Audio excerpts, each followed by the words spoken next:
Avant de commencer cette vidéo, je voulais faire une petite dédicace à Jiren et Chloé. Voilà, c'est pour moi, ça fait plaisir, ça fait pas plaisir. C'est parti pour les pronos des quarts de finale de la Ligue des Champions.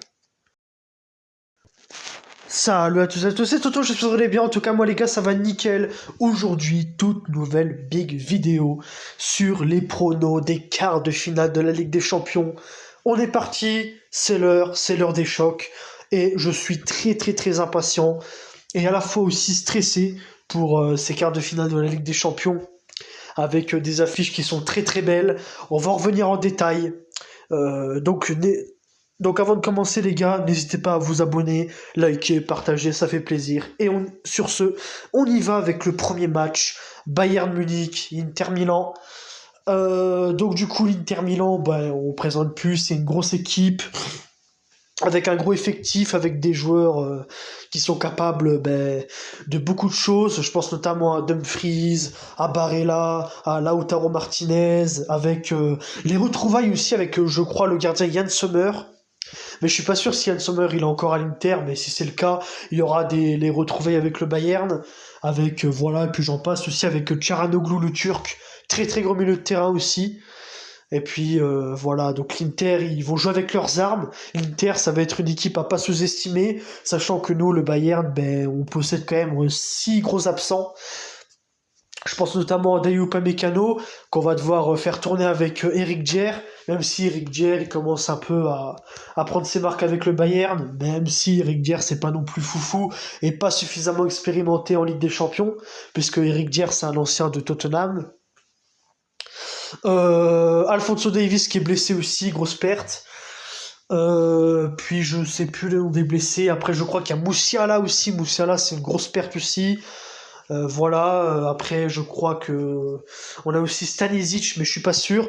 Mais en tout cas, le Bayern, ils ont des absents de taille et qui seront certainement nuisibles pour aller affronter l'Inter. Mais bon, heureusement qu'on est à domicile quand même. Donc, ce qui nous permettra quand même de mieux peut-être s'adapter avec les supporters, avec la puissance bavaroise. Voilà, donc je sais plus les absents du Bayern, mais en tout cas il y en a quand même un paquet. Mais j'espère que ça va passer. Mais voilà, franchement j'ai vraiment hâte de cette affiche, ça va être vraiment une très belle affiche. Mais on va juste aller voir quand même les blessés du Bayern parce qu'il y en a quand même un paquet. Donc voilà, donc ça c'est toute la liste des blessés du Bayern. Donc on a Pavlovic, bon ça Pavlovic, on s'en fout un peu. Manuel Neuer, bah ça va être chaud, ça va être très chaud, mais je pense qu'il devrait normalement revenir pour l'Inter, parce que normalement son retour était prévu pour, je crois le 7 avril, je pense. Le 6 avril ou le 7 avril, donc je pense qu'il sera présent. Et tant mieux, parce que ce coltiné Urbig dans les buts, ça va pas être foufou face à l'Inter, on va s'en prendre 2-3. Donc c'est pour ça que Manuel Neuer, même s'il est plus à son prime, ça va quand même faire du bien. Upamecano qui est blessé, c'est une grosse perte parce qu'on va devoir se taper Eric Dier. Alphonso Davies, ça aussi c'est une grosse perte parce qu'on va devoir se taper Raphaël Guerreiro en ailier gauche.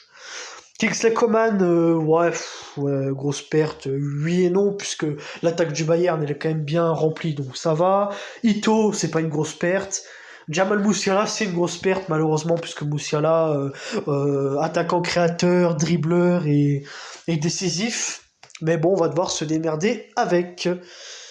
Donc voilà, du coup on va revenir au match.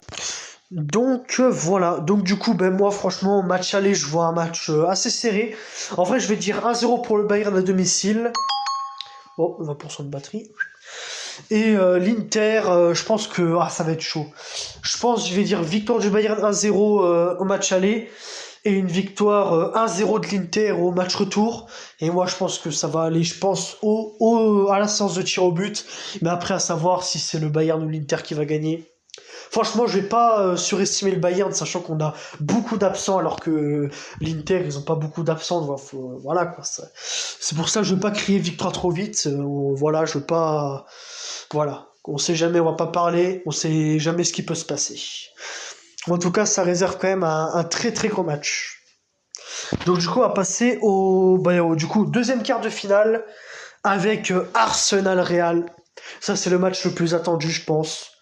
Donc Arsenal-Real. J'ai vraiment hâte Arsenal-Real, franchement. Et dommage que ce soit en même temps que du Bayern, parce que franchement, j'aurais préféré regarder Arsenal-Real en tranquillité. Parce que là, quand je vais regarder Bayern-Inter, je vais pas être serein. Donc c'est pour ça que j'aurais préféré que Arsenal-Real ce soit en même temps que Paris-Aston Villa. Mais bon, ça fait rien, tant pis. Ça n'empêche pas un très très beau match avec Arsenal. Bon, je ne présente plus, hein. Arsenal, voilà, avec l'entraîneur Arteta qui fait des bangers tactiques. Avec Bukayo Saka, Kai Havertz, Martinelli, Odegaard, Gabriel, Saliba, Calafiori. Franchement, c'est vraiment une très très très très grosse équipe. Si ce n'est la meilleure équipe de Première Ligue, peut-être la deuxième meilleure équipe de Première Ligue, franchement, très très gros Arsenal. En plus, Arsenal, ils ont l'habitude des grandes intensités, puisque Arsenal, c'est une équipe de Première Ligue. La Première Ligue, ça demande en général beaucoup d'impact, et donc Arsenal, du coup, ils vont être entraînés, du coup, plus que le Real, parce que le Real, ils affrontent quand même des petites équipes en Liga, et les seules grosses équipes qu'ils affrontent, c'est l'Atlético, le Barça, mais à part ça, c'est pas ouf. Ils affrontent aussi le Betis, mais ça, c'est un autre monde. Alors que Arsenal, eux, ils affrontent Liverpool, Manchester United. Bon, Manchester United, c'est faible, mais si on prend City, si on prend Nottingham, si on prend Brighton, si on prend Tottenham, si on prend... voilà, ça fait quand même beaucoup de matchs à haute intensité. Donc Arsenal, en plus, avec leur stade, l'Emirates... Ah non, quoique, non, c'est pas l'Emirates. Oui, si, c'est l'Emirates. Bah, en plus, c'est marqué sur mon nez. Donc voilà, donc avec leur stade en plus bouillant, donc ça risque Arsenal de vraiment piquer. Puis en plus, c'est une équipe qui joue haut, donc voilà. Mais le Real, c'est le Real. Le Real, c'est le Real, en fait. Avec Mbappé, Vinicius, Bellingham, Valverde monstre, avec Raúl Asensio qui est monstrueux, avec Rudiger, avec une charnière centrale plutôt bien aiguisée quand même. Avec Thibaut Courtois, fidèle à son poste. Donc voilà, donc le Real, de toute façon, on a l'habitude de les voir jouer, on a l'habitude de ce qu'ils sont capables de faire. Mais je pense qu'ils sont en vrai capables de sortir Arsenal avec difficulté. Mais en vrai, je pense qu'ils sont capables de battre Arsenal. En vrai, match aller, je dis 2-2. Franchement, je vois un match très serré entre Arsenal et le Real au match aller. Et au match retour, moi, je dis... match retour, en vrai, au Santiago Bernabéu, je dis 1-0 pour le Real. Donc, et je vois bien sûr une qualification du Real. On va passer à l'avant-dernier match. Et l'avant-dernier match, c'est Barcelone-Dortmund. Donc Dortmund, c'est une équipe qui ne mérite pas d'être en quart de finale. Je sais même pas pourquoi ils sont là. J'ai rien contre Dortmund, mais franchement, 10e de Bundesliga, ils ont galéré contre Lille. C'est vraiment pas fou. Voilà, donc je pense que le Barça va les écraser clairement. Dortmund, à part Sekou Guirassy que j'aime bien, Gittens, Mario Sabitzer, Ryerson qui est bon aussi, mais après, je pense pas que ça rivalisera contre le Barça. Et le Barça, quant à eux, Lamine Yamal qui est monstrueux, il fait une saison monstre avec Lewandowski, Rafinha, peut-être le futur Ballon d'Or, avec le milieu de terrain aussi, Poko Barsi en défense, avec Jules Koundé, avec voilà, bon le milieu de terrain c'est un peu plus faible côté Barça, mais bon ça reste quand même une équipe vraiment difficile à faire bouger, le Barça, avec leurs fameuses pièces de hors-jeu, donc ils vont bloquer, qui vont vraiment poser des problèmes à Dortmund. Donc c'est pour ça que le piège du hors-jeu, le tiki-taka, les dribbles, les passes, Barcelone, c'est vraiment une équipe qui joue très très très proprement, même si je les aime pas, ça risque quand même de bien piquer le Barça quand même, donc c'est pour ça que je vois une victoire du Barça au match aller 3-0, et au match retour, je vois une victoire 2-1 du Barça. Et bien sûr, une qualification assez tranquille pour le Barça. Et enfin, le dernier match, un match tant attendu pour les fans du PSG. Bon, après, c'est une équipe, c'est la pire affiche, je pense. Non, c'est pas la pire affiche, en fait. Pour moi, la pire affiche, c'est Barça-Dortmund, puisqu'on connaît déjà qui va gagner. Donc, et j'ai pas peur de le dire, le Barça. PSG Aston Villa, en vrai, c'est pas sûr que le PSG gagne, en vrai. Parce que Aston Villa, franchement, c'est une équipe très, très, très sous-cotée. Une équipe qui fait très mal, avec une attaque bien garnie, avec Marco Asensio, l'ancien du PSG. Avec Marcus Rashford qui a éteint le PSG, on s'en rappelle, face à Manchester United, avec Oli Watkins, fidèle à son poste, avec l'entraîneur, le retour de l'entraîneur Unai Emery. Voilà, donc Unai Emery connaît bien le PSG, donc il va peut-être trouver des solutions pour faire mal à cette équipe du PSG. Donc le PSG, on se rappelle de Unai Emery avec les Cavani, les machins chouettes. Et aussi Luis Enrique, alors anecdote assez intéressante côté Aston Villa Paris, puisque Unai Emery en 2017 avait entraîné le PSG et Luis Enrique avait entraîné le Barça. Et Luis Enrique et Unai Emery, la dernière fois qu'ils se sont affrontés, c'était en 2017, Barça PSG, et on se rappelle le Barça qui avait mis un 6-1 au PSG, qui avait fait une remontada de zinzin, grâce notamment à Neymar qui était monstrueux à l'époque. Voilà, donc de sacrées retrouvailles quand même entre les deux entraîneurs, sauf que cette fois-ci, Luis Enrique, il est plus Team Paris, et bah, du coup, Unai Emery, Aston Villa. Et franchement, Aston Villa avec Emiliano Martinez, ça va être chaud. Avec aussi leur charnière centrale qui est vraiment bonne avec Mings. Mings, Luka Digne aussi, Luka Digne très très bon au latéral. On l'a vu en équipe de France qui est capable vraiment de nous sortir des masterclass. Et avec aussi Mings en défense centrale, franchement, Aston Villa, ils ont de quoi tenir face au PSG. Et du côté du PSG, bah, avec un Dembélé prétendant Ballon d'Or, avec Barcola, Désiré Doué. Bon, Désiré Doué, j'aime un peu moins. Mais avec Gonzalo Ramos, peut-être que, justement, Luis Enrique va mettre en place Gonzalo Ramos en BU, puisque là, c'est Aston Villa, c'est un peu moins fort que Liverpool. Donc, je pense que Gonzalo Ramos devrait débuter ce match aux côtés de Barcola et Dembélé. Au milieu de terrain, c'est le plus gros point fort du PSG, avec Joe Neves et Vitinha.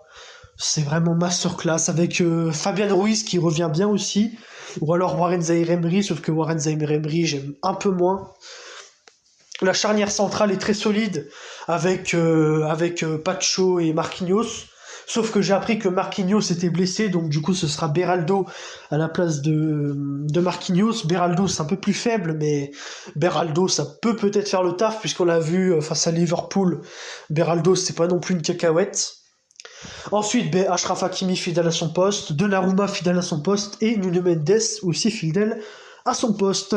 Le PSG, c'est une équipe très offensive, c'est une équipe qui aime bien jouer au ballon, c'est une équipe qui se régale, qui joue bien collectivement, et depuis que les petites starlets sont partis, notamment Messi, Neymar, Mbappé, là on peut très bien voir un très très bon PSG qui a un mental fort, parce que sortir l'un des prétendants pour gagner la Ligue des Champions, à savoir Liverpool, c'est chaud.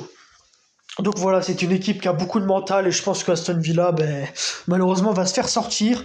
Et je pense une victoire du PSG au match aller 2-0, et une victoire du PSG à Aston Villa 1-0.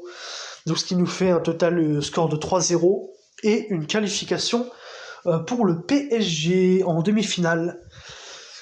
Le seul match où j'ai pas donné de favori, c'est Bayern-Inter. Mais après le reste, j'ai donné un vainqueur. Et puis aussi, petite parenthèse aussi, Emiliano Martinez qui va retourner, non, il va pas retourner, il va aller au Parc des Princes, il va un peu voir un peu comment les supporters du PSG vont accueillir Emiliano Martinez, sachant qu'il est beaucoup détesté en France, notamment après ce qu'il a fait en CDM 2022 au Qatar, où il a mis le trophée sur son... Bon, je vais pas le dire, sinon je risque de me faire bannir, sur son petit zizou. Donc voilà, on verra comment Emiliano Martinez va être reçu avec les supporters parisiens. Donc voilà les gars, c'est la fin de ces pronostics, j'espère que vous êtes d'accord avec moi. Bon, je pense que oui, en vrai. Hein. Je pense que là, j'ai pas trop flop, non. Je sais pas que j'ai pas trop flop, ça veut dire que je pense que j'ai bien pronostiqué.